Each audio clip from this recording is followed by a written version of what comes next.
Ce lundi 24 juillet était un jour particulièrement bouleversant pour la famille de Jane Birkin puisqu'il marquait celui des obsèques de la star, qui a rendu son dernier souffle une semaine plus tôt, à l'âge de 76 ans. Charlotte Gainsbourg, Lou Doyon et leurs proches étaient réunis, comme plusieurs acteurs et actrices, pour lui rendre hommage au sein de l'église Saint-Roch à Paris. Peu avant que la cérémonie ne commence, les deux filles de la comédienne et chanteuse, entourées de leurs enfants, ainsi que Roman, le fils de Kate Barry, patientaient devant les portes du monument du 1er arrondissement. Et à ce moment-là, Ben, le fils d'Yvan Attal et de Charlotte Gainsbourg, est apparu un brin agacé. Le frère aîné d'Alice et de Joe a en effet cherché du regard sa compagne Jordane Crantel, qui se faisait attendre.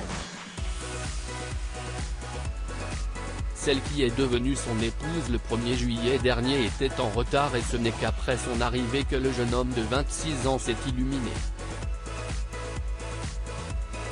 Sourire aux lèvres, l'acteur a toutefois remonté sa manche avec malice, où aurait dû se trouver une montre, pour reprocher gentiment à sa jolie blonde qu'elle n'était pas bien ponctuelle.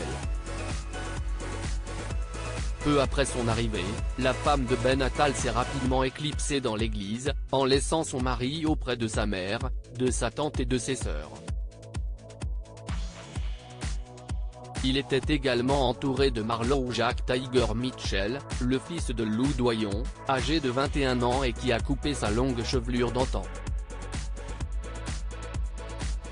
Tous ont fait bloc dans le deuil, et ils ont pu compter sur le soutien des nombreuses personnes présentes pour leur témoigner leur compassion.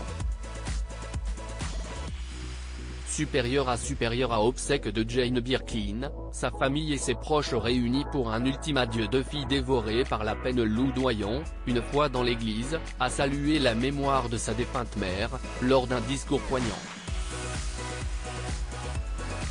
La sœur de Charlotte Gainsbourg s'est souvenue avec beaucoup d'émotion de plusieurs amusantes anecdotes prouvant le caractère singulier de Jane Birkin, en la remerciant pour toutes ses aventures vécues en sa compagnie.